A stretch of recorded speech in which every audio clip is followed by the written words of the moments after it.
មុំស្រីស្លៀកសំពត់ខ្លីលេះដងពាក់អាវដៃខ្លីពណ៌ស្តែងខ្លួនឆាតល្អផងនាងជិះម៉ូតូចេញ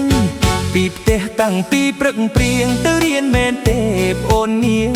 ឬមួយស្រីឈៀងជួបសង្សារអូនសំពត់ខ្លីទៅរៀនដែរអីណាប្អូនពៅមេឃបងឃើញប្អូននៅ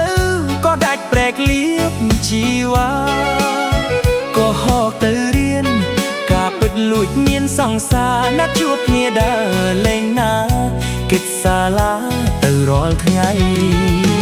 ប្រយ័ត្នចិត្តកុំបែកគំនិតយ៉ាងនឹងអាណិតពុកម៉ែប្រលឹងខំប្រឹងរកប្រាក់ស្ទើរខ្សែលំបាកទាំងកាយ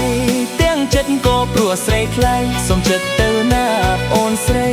កុំខ្វល់កត់អីណាពើអូនក្រមុំស្រីគិតមើលជាថ្មីទៅនាងឈប់ដើរលេងដើរច្រៀងទៅរៀនអជាងកុំនៅ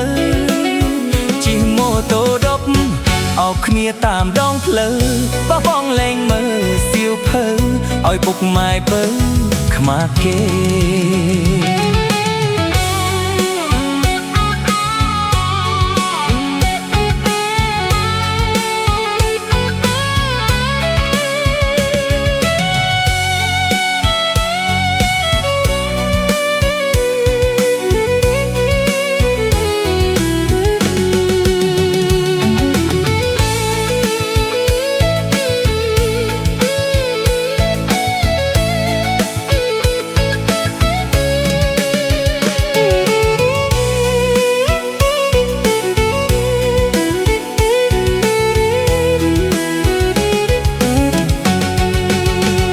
ប្រយ័ត្នចិត្តកុំបែកគំនិត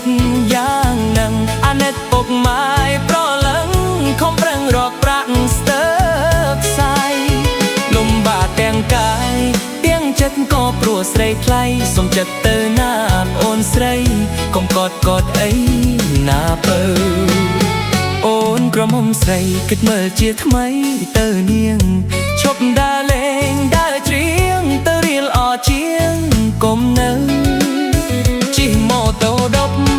អោបគ្នាតាមដងផ្លូវបោះបង់លេងមើលសៀវភៅឲ្យពុកម៉ែពៅខ្មាស់គេ